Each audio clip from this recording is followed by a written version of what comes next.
Ladies and gentlemen, good day and welcome to Manappuram Finance Limited Q3 FY24 earnings conference call hosted by Nirmal Bang Institutional Equities. As a reminder, all participant lines will be in the listen-only mode, and there will be an opportunity for you to ask questions after the presentation concludes. Should you need assistance during this conference call, please signal an operator by pressing star then 0 on your touchtone phone.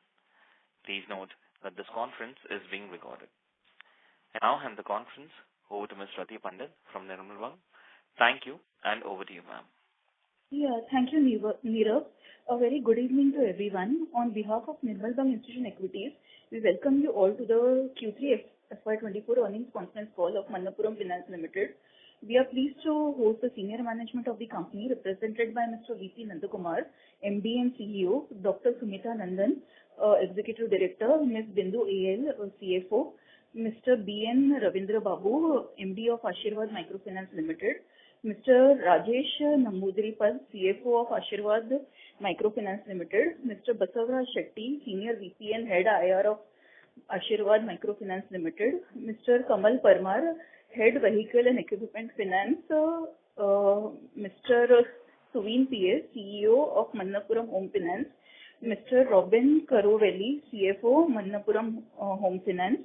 I now hand over the call to MD Sir, Mr. VP Nandakumar, for his opening remark, post which we can have the floor open for Q&A. Thank you, and over to you, sir. Thank you. Good evening, ladies and gentlemen. It gives me immense pleasure to welcome you all to the conference call to discuss the third quarter FY24 financials. As you know, amidst a challenging geopolitical situation, India is continuing to be a high growth trajectory.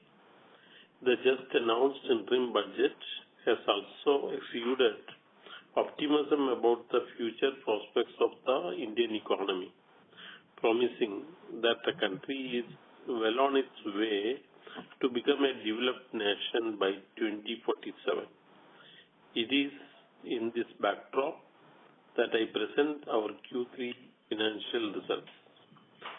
A balanced and prudent growth strategy, which I have been reiterating for many quarters, is now in full swing. While the NBFC sector as a whole has grown at a CAGR of 12% in the past 5 years, our growth has been around 19%. Notably, these growth rates outpace the banking sector, reflecting the strong traction achieved by NBFCs. This quarter, we achieved good growth in both AUM and profitability. I am happy to share that we have recorded a net profit of 575 crores, which is an improvement of 46% year-on-year, driven primarily by the profitability in gold loans and microfinance business. Gold loan AUM sequentially flat, however, registered 2.6% sequential profit growth. Gold loan AUM stood at 20,758 crore, an improvement of 11.5% over the year ago quarter. While standalone AUM of the entity at 27,407 crore grew by 23% year-on-year, the consolidated AUM reached at 40,385 crore, representing an increase of 27% over the year ago quarter. We posted an ROA of around 5.2% for the quarter, significantly higher than the industry average. The brisk pace of credit growth in NBFC space, even outpacing banks, owes to the fact that our financial market gives a lot of headroom for a large number of players to coexist. Companies, microfinance subsidiary Ashirwad has posted an AUM of 11,563 crore, showing a growth of 34% year-on-year and a profit of 127 crore in Q3 with a growth of 80% year-on-year. The share of microfinance in the overall profit pie is set to go up in the days to come.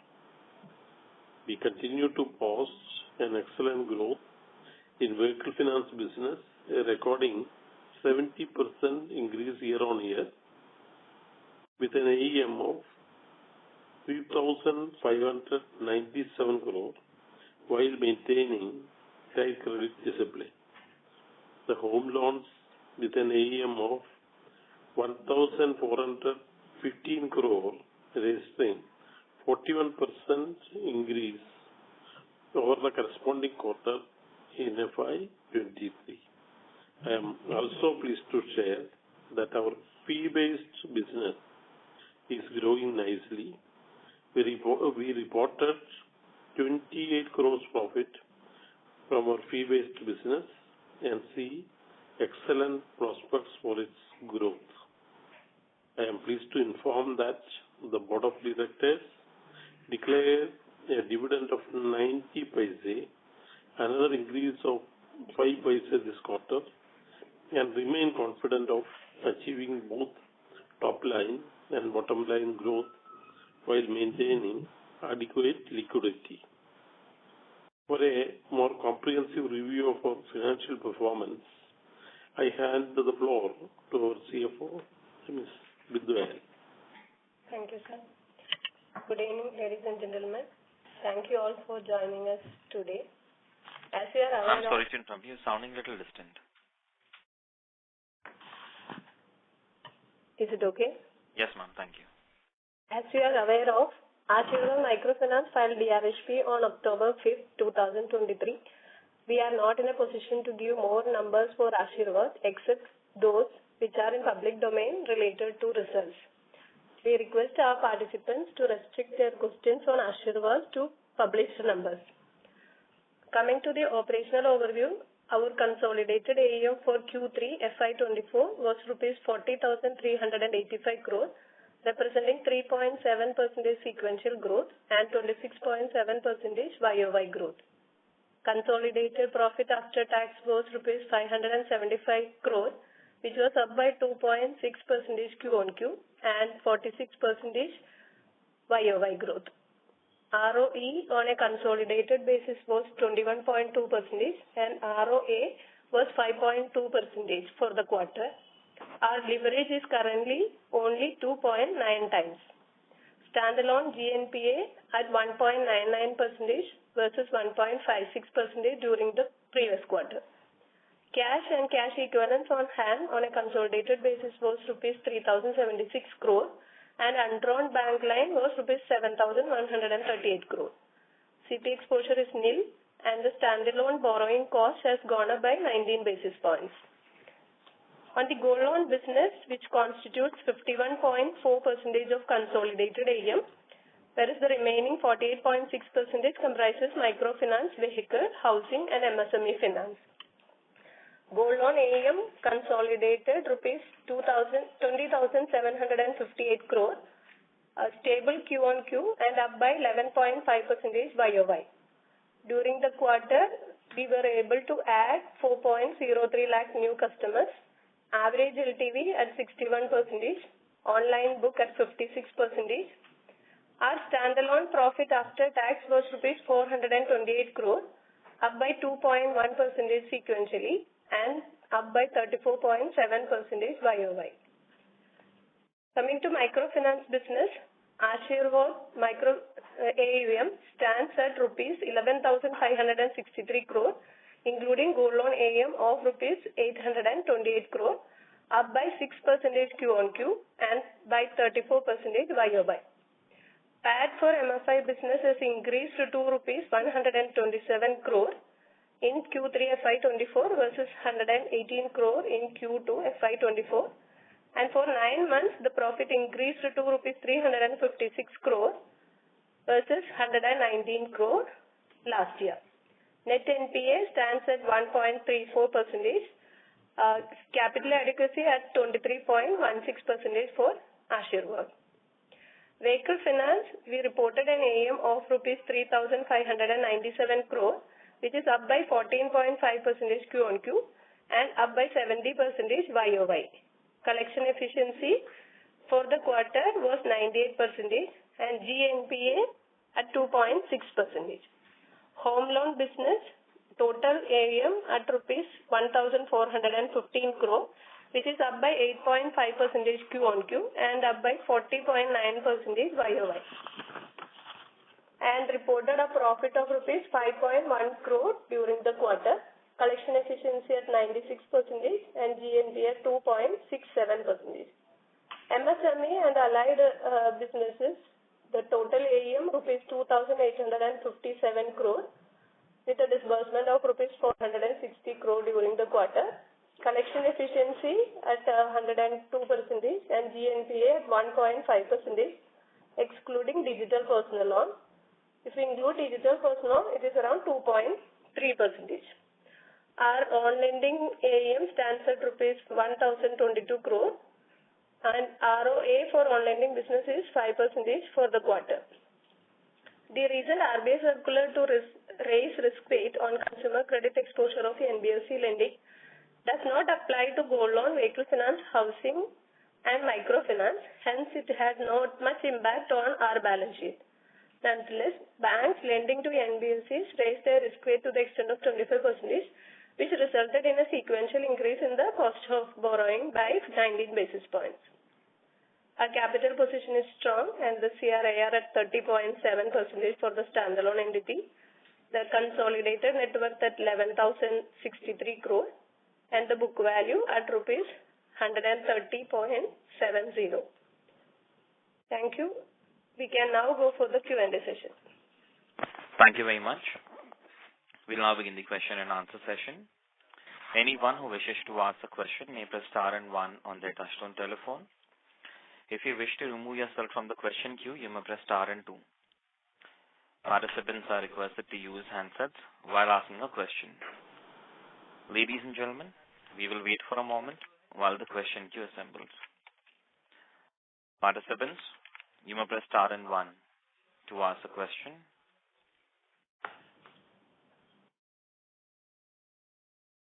The first question is from the line of from Piran from CLSA. Please go ahead. Yeah, hi. Am I audible? Yes. Yes. Yeah, hi team. Congrats on the quarter. Sorry, I dialed in a bit late, but I heard something that 28 crore profit from fee-based businesses. Can you please elaborate? Okay. This is through our subsidiary, Manappuram Finance Limited. So you're not very clear. Okay. So it is through our this broking subsidiary, insurance broking subsidiary, Manappuram Insurance Brokers. So now, because for broking, etc., insurance companies can pay more because of the liberalized fee, the commission dispensation by the regulator. So we are getting a higher payout from them. That is the reason for the 28 crores profit from insurance broking business. Okay. So what was it, say QOQ or YOY, if you can give us a sense? And this is a 28 crore profit for the quarter or for 9 months? For quarter. Okay. Okay. And what was it, say, last quarter or a year ago? Last quarter was 17 crore. No? 17 crore. Okay. And Bindu, the second question for you, you mentioned the 19 basis increase in cost of bank borrowings. So the full effect has played out in 3Q or should we expect something in 4Q also from this risk weight guideline? Yeah. So we have to expect a similar increase in Q4 also, because the circular came mid of November and the entire rollover has not taken place. But the initial reaction are low down now, and we are having a lot of undrawn lines.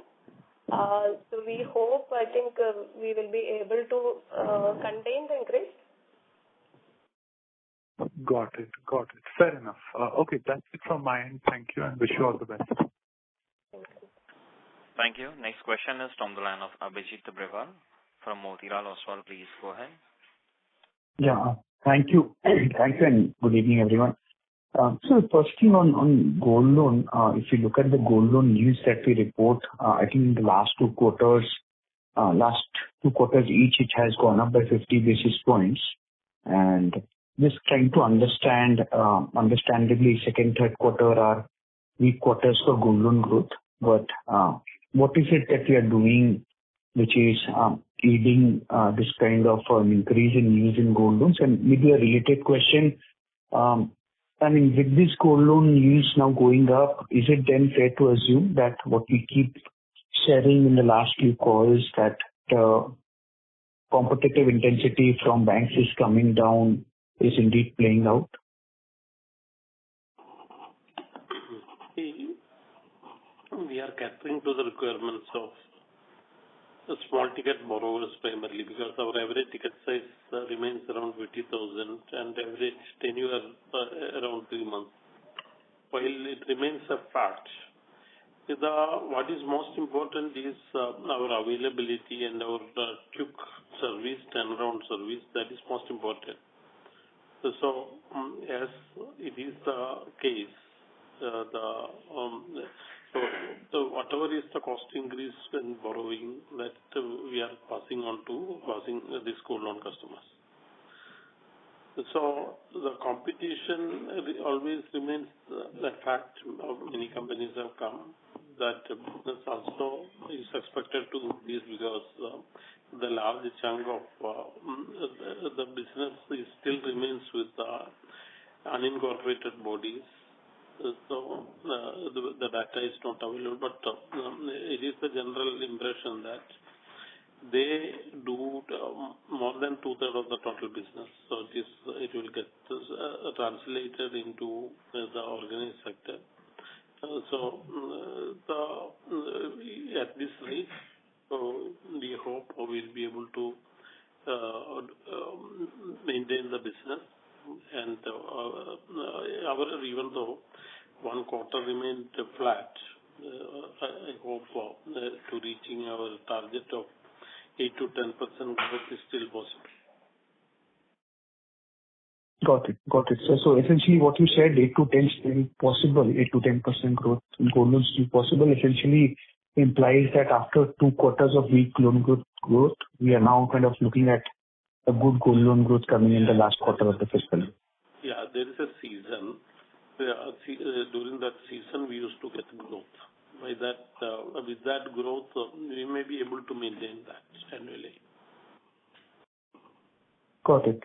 So the other thing I wanted to understand on the microfinance side, I mean, during the opening remarks, Bindu ma'am said that we can restrict the questions to the published information, given that we're in the process of IPO.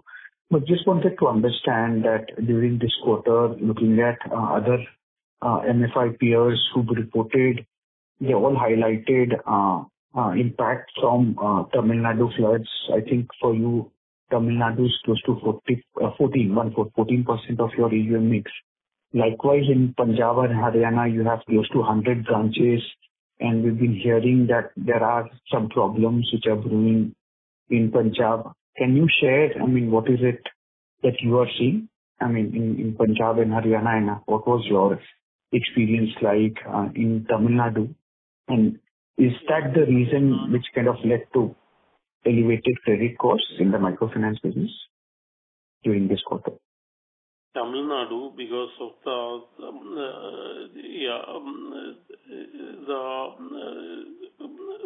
the cyclonic effect and other effects, natural fury, etc., many people lost their livelihood temporarily, and that has affected to some extent. And in Punjab, Rajasthan, Haryana, etc., there are some problems. The industry in generally is affected. But in these places, our exposure is not that high. Tamil Nadu, we have 14%. Yeah. Okay. And sir, just one last data keeping question for Bindu ma'am. Ma'am, can you just share, some of these data points like you typically share in each earnings call? What were the gold loan disbursements? What was the gold amount which was auctioned? And lastly, the auction surplus as on December? Yeah. So auction during the quarter, 124 crores. And auction surplus? It is reduced to the level of 23.5 crore level. Got it. This is useful. Thank you so much. Thank you. Next question is from the line of Mona Khetan from Dolat Capital. Please go ahead. Yeah. Hi, good evening. So firstly, I wanted to understand this rise in NPAs across many of your portfolios, including home loans or MSME book. Could you give some color on these? What has led to the sharp rise across even vehicle for that matter? These books are growing very fast and yet the NPAs on the rise on a sequential basis. Kamal? Yeah, good evening. Our NPA for quarter 3 stood at 2.6 against 2.5% last quarter, and in fact it was higher in the first quarter. It was at 2.9. So we have actually brought it down and we are holding it stable. Yeah, on the gold loans business, NPA. Yeah. During the quarter, the gold loan NPA has gone up, but as you are aware, the credit cost is negligible from that portfolio. We were getting requests from the borrowers to delay the auction for few of the customers, and that is the reason it has gone up. And the gold price is also in support, and we are honoring the request of the borrowers. So that is the reason it has gone up. But for all other portfolio, like MSME, it is 1.5%. That is also the similar level. Where we have seen the collection issues only in the case of digital personal loans, where we are restricting the underwriting norms. But on the MSME book, the whole book, we have seen a 1.5% GNP only. So overall credit quality improved. Gold loan, though it has gone up, we are not expecting any credit cost out of that. And how about the home loan book? The NPAs are higher by about 90 bits during the quarter. Yeah. So it is a home loan. We have around 200 properties which are up for sale, which were taken over through SARFAESI, and all the efforts are on to sell it, which will bring down the NPA. So we are expecting a good improvement during this quarter, last quarter. Okay.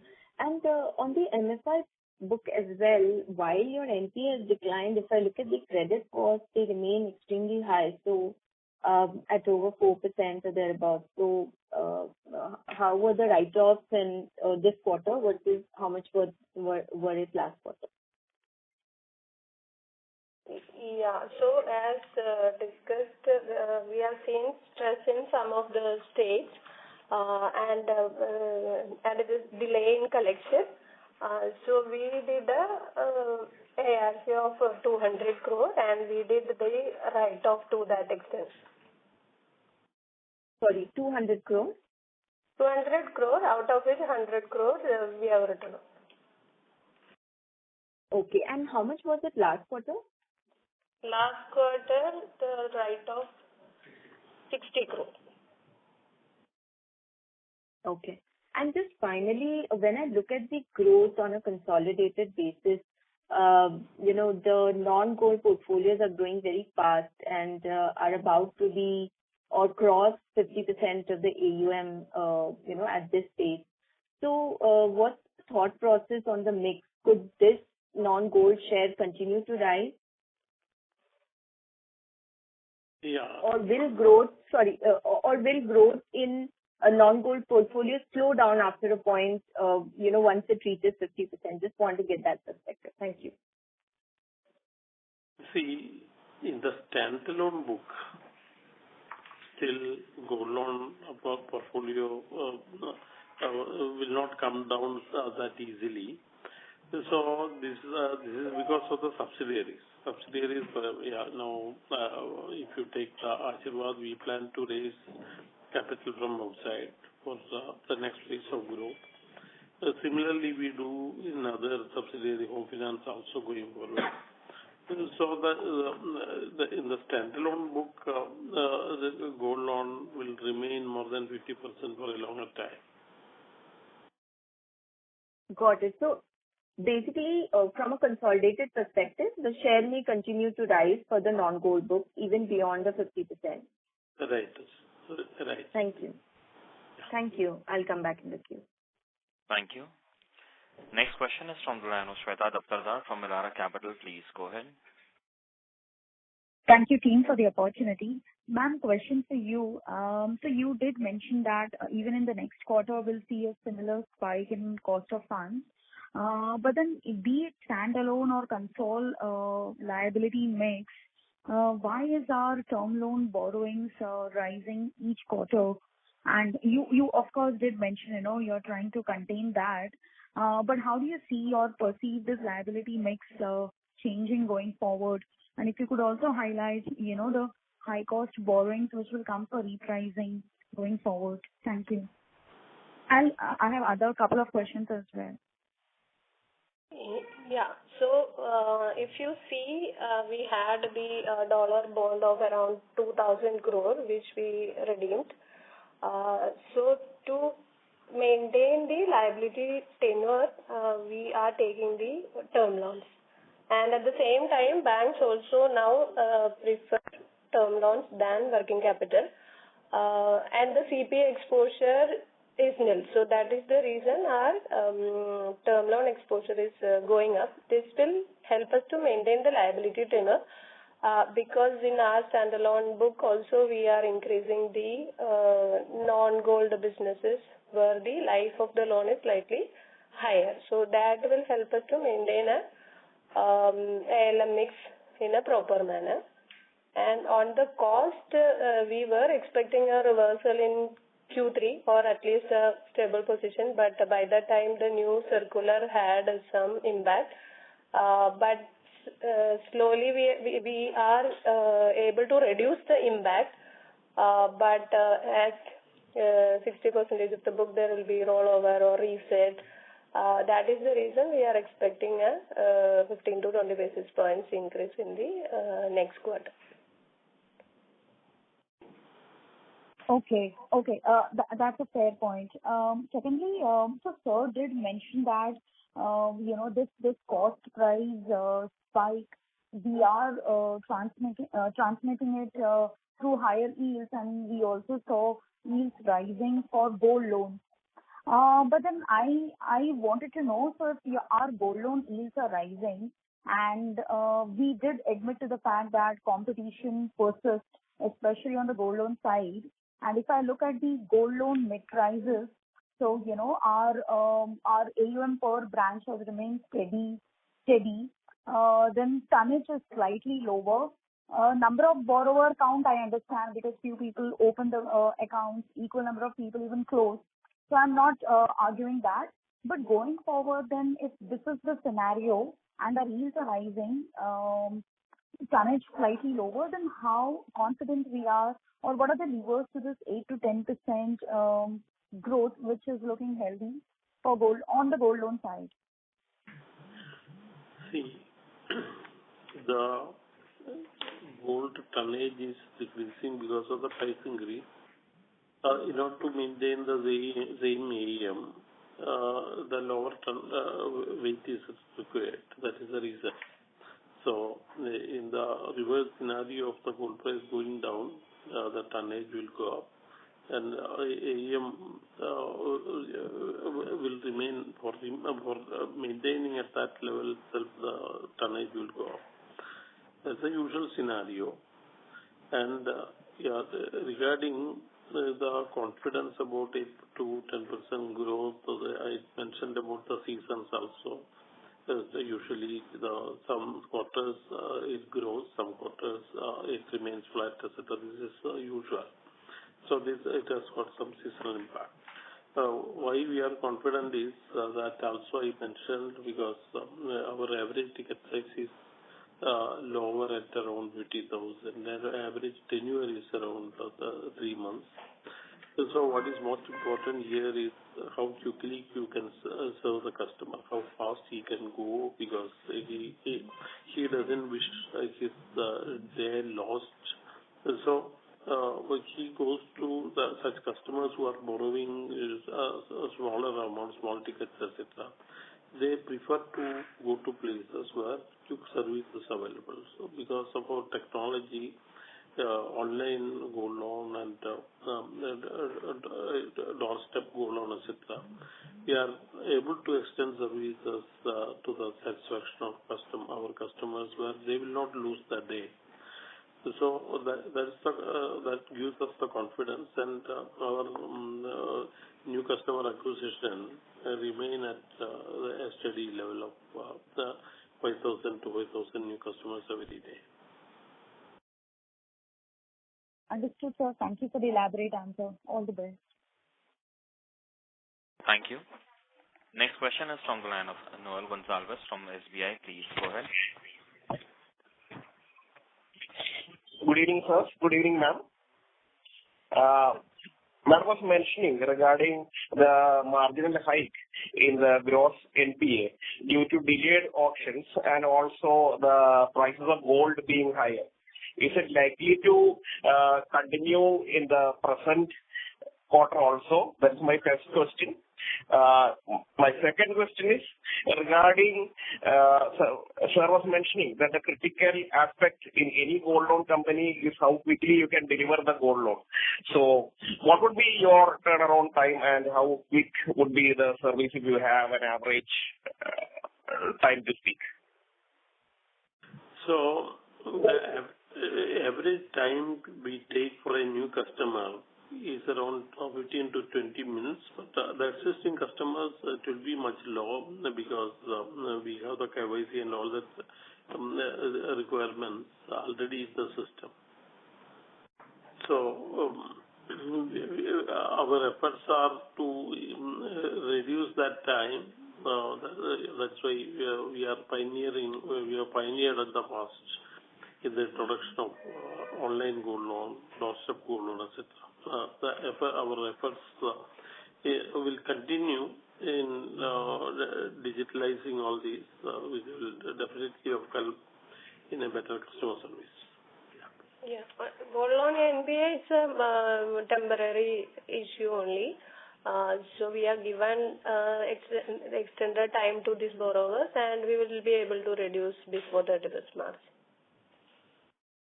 Thank you, sir. Thank you, ma'am. And all the best for the coming days. Okay. Thank you. Next question is from the line of Gao from Concall. Please go ahead. Hey, ma'am. Thanks so much for the opportunity. Just two quick questions. Firstly, on the margin side, so our cost of funding is not coming clear. Can you speak through the handset, please? Yeah, am I audible now? So we can hear you, but then your voice is breaking a little bit. Hello, am I audible? Yes, go ahead. Yeah, please go ahead. Yeah. So firstly, on margins, so cost of fund continue to rise 15, 20 basis points. So should we expect margins to hold flat or still increase from here, or should we expect some margin decline because of the cost of funds? Essentially, should we still expect our loan yield to go up?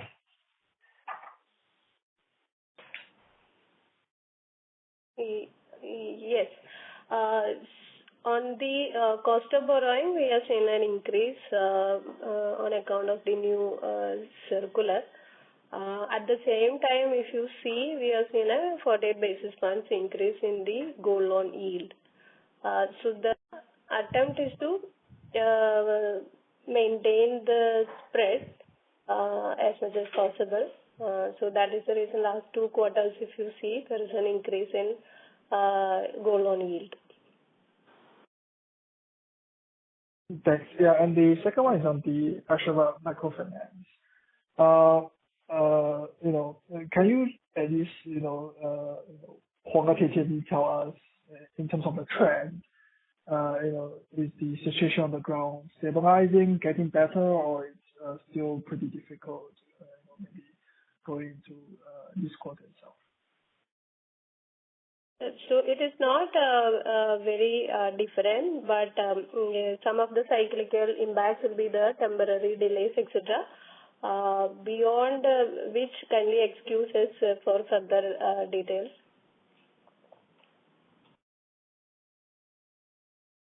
Got it. Thank you.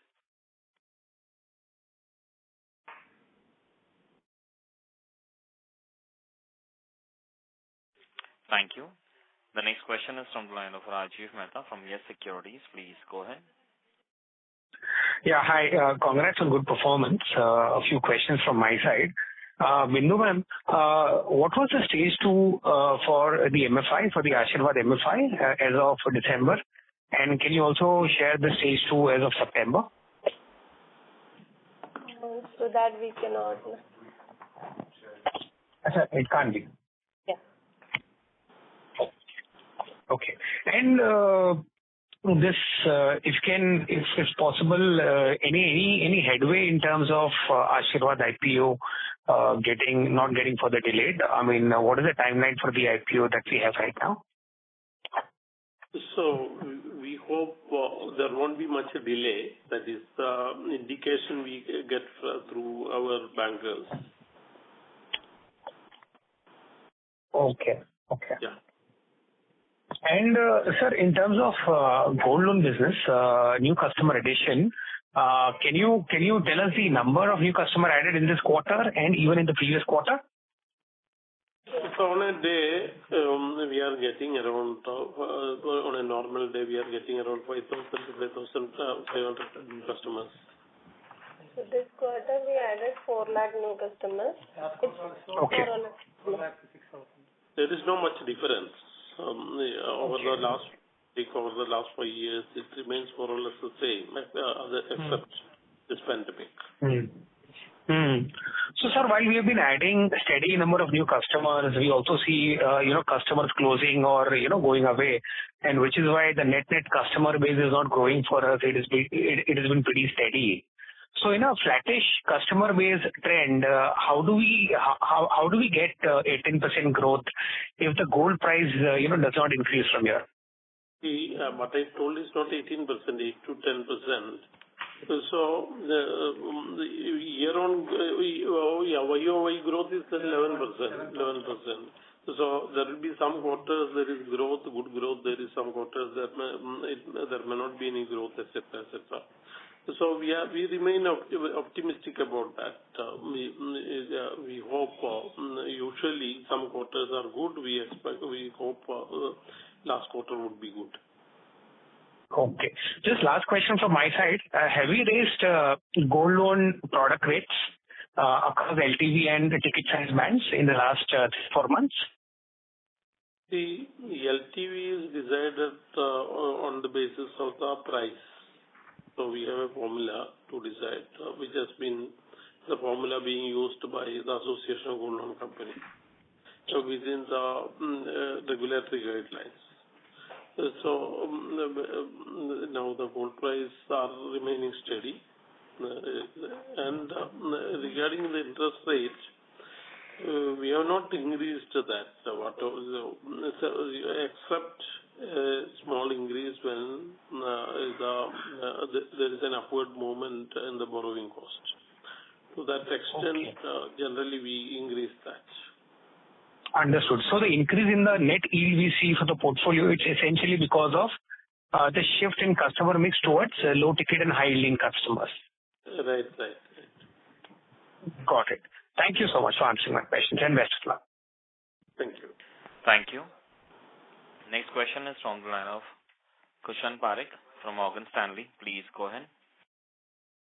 Hi. Thanks for taking my question. So I had questions around two sets. One is yields. On the yields part, just wanted to understand, I mean, since we've been increasing gold loan yields for a couple of quarters now, and we expect the cost of fund to increase as well next quarter, will we see another increase in gold loan yields going forward? And also wanted to understand from you if that has any impact on the growth of the gold loan portfolio. My second question was on the Asirvad MFI yields. Even there, we're consistently seeing the yields increasing. Even this quarter, AUM growth was about 6% QOQ, and the revenue growth has been about 11% QOQ. A couple of peers have in fact reduced their rates in this quarter. So just wanted to understand what are the yields that we are charging, how are they compared to the market, and will we also have to come up with such a reduction going forward?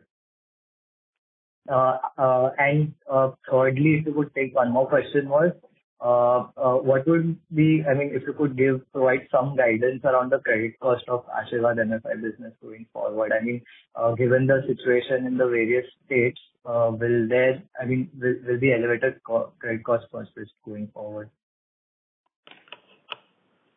So about the loan yield, if the borrowing cost increases, that may be passed on to maintain the NIM. The net interest margin, we wish to protect that.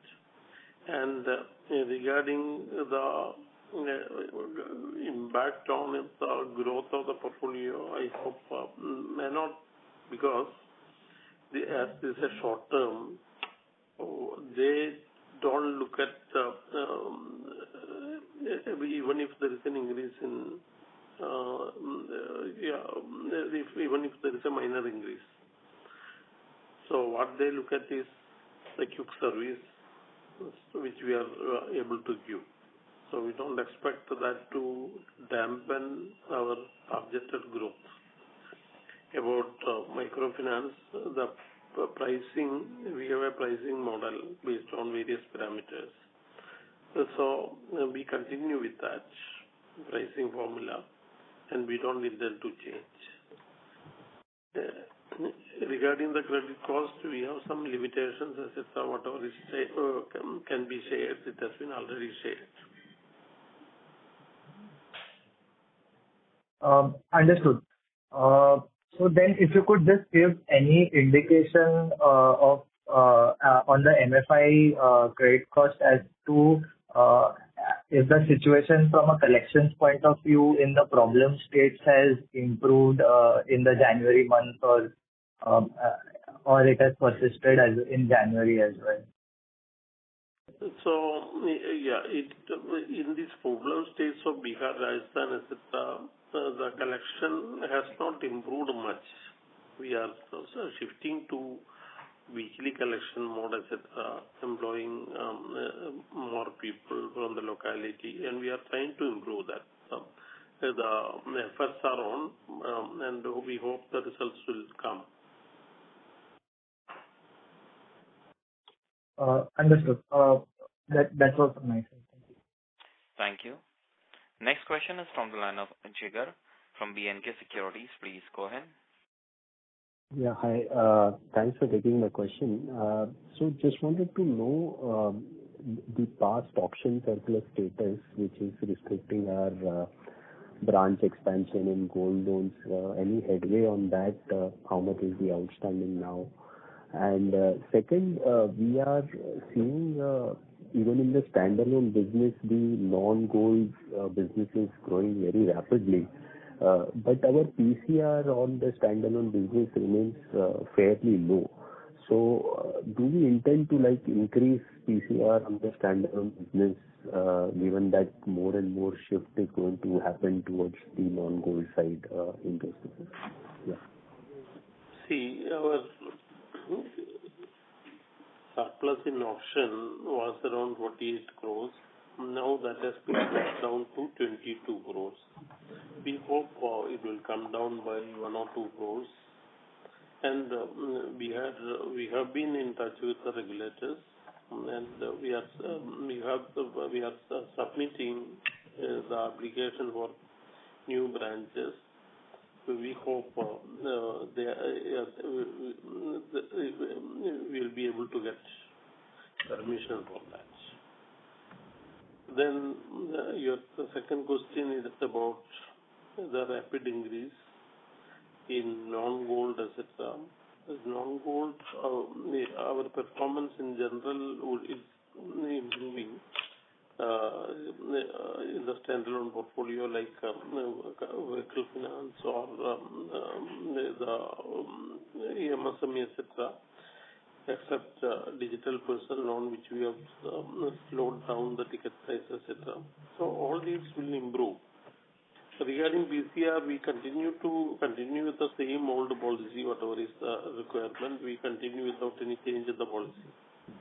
Yeah, our PCR is low because the main book is with a negligible credit cost. For other portfolios, we consider the ECL model, and enough provision is carried in our financials. Okay, but as your proportion of the other businesses increase, your ECL model would require, on a blended basis, would require higher provisioning on your standalone book, right? Because so if you see the vehicle finance book, that is almost a 8-year-old book, and based on our historical losses, even during COVID, all those things we factor in our ECL model. See, the GNPA itself is 2.6%. On that, if we apply the LGD, that will be the ultimate credit cost. So, and on 2.6% NPA is only 70-80 crores. On that, we are carrying enough provision. Okay. Would you be able to share the LGD on the PS business? LGD, see, this is very complicated in the sense each portfolio we are done separately. So this is ranging between 20 to 35%, and for the unsecured book it will be 65%, like that. Okay, understood. This is very helpful. Thank you so much, ma'am. Thank you, and best of luck. Thank you. The next question is from the line of Shripal Doshi from Equirus Securities. Please go ahead.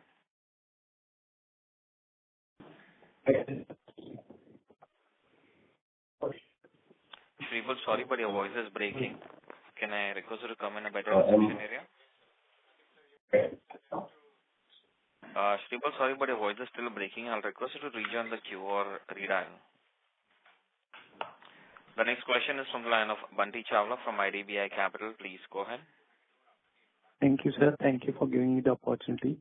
One data point, if you can share. Sorry, I missed that part. What was the auction of the gold loan during this quarter? 124 crore.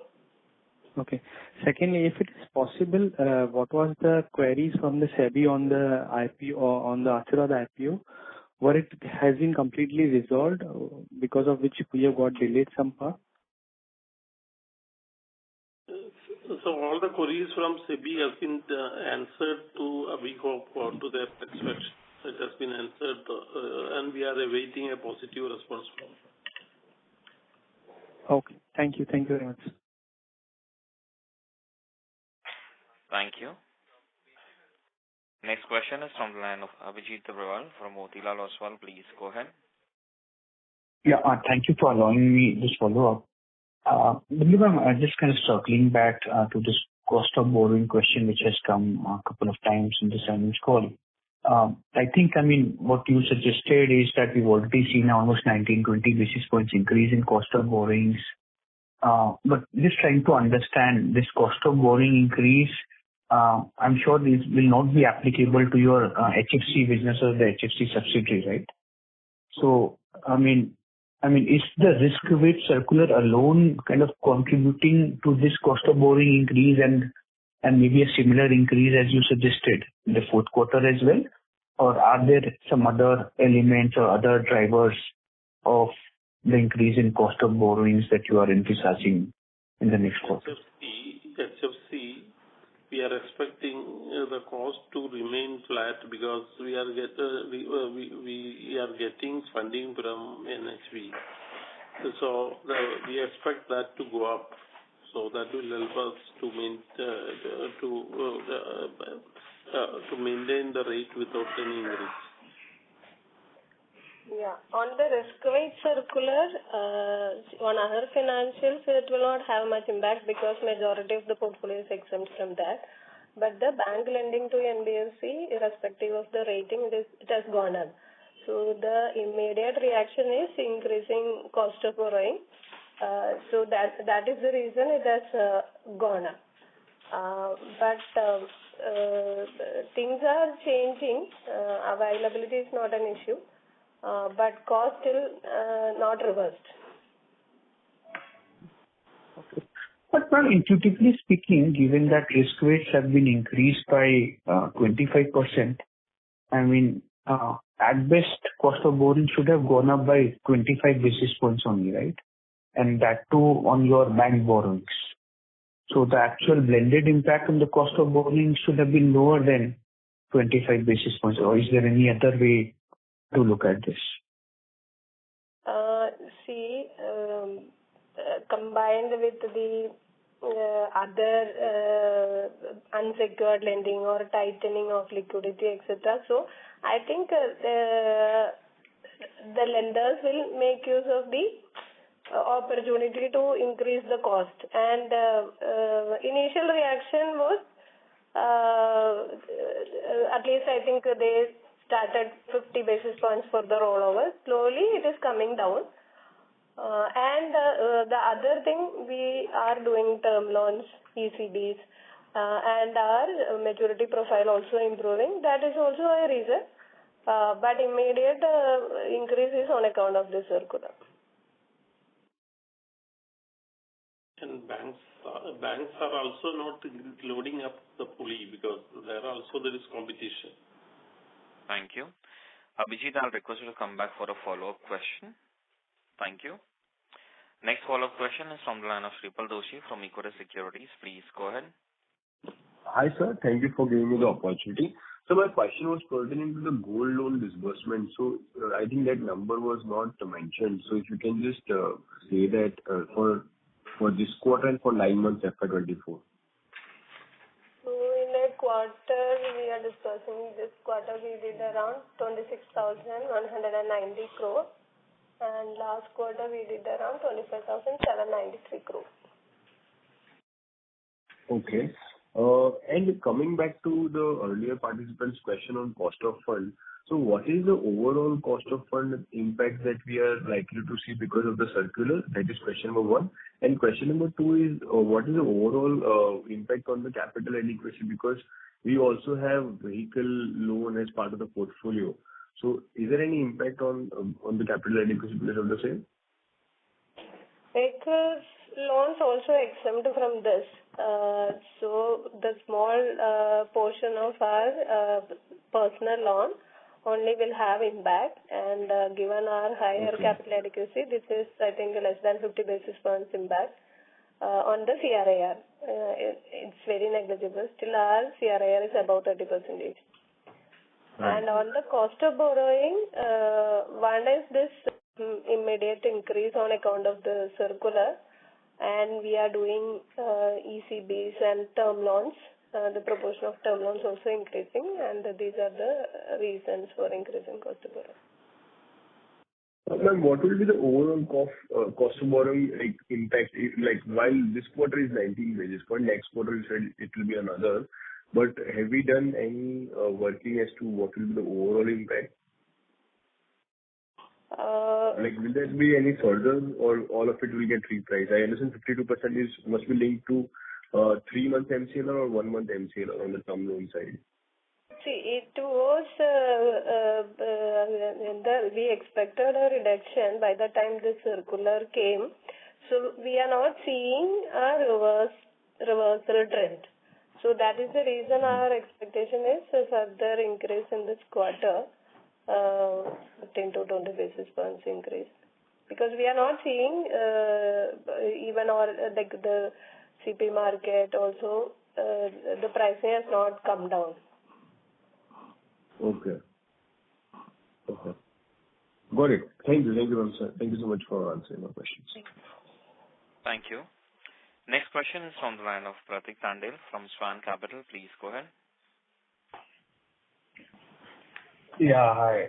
So I would like to know about the branches. So in the FY21, 22, 23, since the branches were at 3,524 and we had restrictions, I wanted to know on the visibility of like branch expansion in the coming quarters. So could you give some guidance on that? So we have applied to RBI in the past. One problem we faced was surplus in auction remaining at around 48 crores. They told us to bring it down and there shall be no acquisition. Now we have achieved that. It has come down to nearly 20 crores. It is going down, and we had some discussions with the regulators, and we hope we'll get permission in the very near future. We had applied for 300 branches, and we hope we will get permission for this.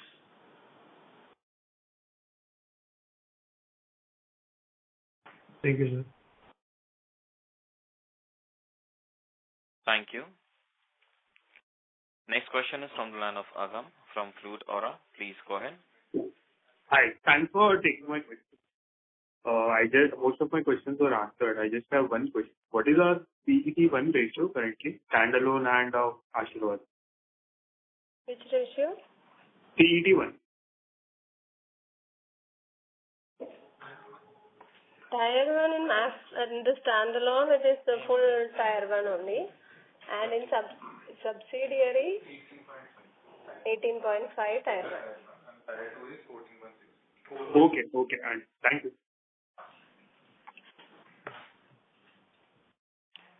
Thank you. As there are no further questions, I will now hand the conference over to Mr. V.P. Nandakumar for closing comments. Thank you for that support and cooperation. We expect the support from your side. Any more information what can be disclosed, we are happy to share with you. Thank you. Thank you very much. On behalf of Nirmal Bang, that concludes this conference. Thank you for joining us, and you may now disconnect your lines. Thank you.